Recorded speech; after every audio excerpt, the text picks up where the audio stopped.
Normal ka ba, boss? Nagpapatawa ka ba? Sa laki ng tiyan mo, di mo nga nakikita kung may... Wala talaga. Ang taba mo na, Tyke. Nagkaroon nga siya ng single na motor. Kaso pasadya para hindi maplatnibay. Yung single niyang motor, walang iya. Gulong ng truck yung nilagay. Di ba sabi mo kailangan ng disiplina? O sabihin mo sa sarili mo yan? Nagpapayo ka ng disiplina pero di makita disiplina sa iyong katawan. Tangina, nagsyabu ka na nagsyabu pero hindi ka pa rin pumayat. Huwag mo nang itanggi to. Sabi ni Husky, dun pa nga daw kayo umi-score ng foil sa Chooks to Go. Grabe nga daw yan mag-addict dati, oh. Halos di maawat-awat.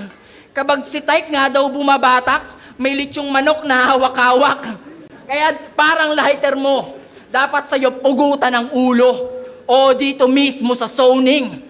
Tapos ihagis dun sa dulo na parang nagbo-bowling.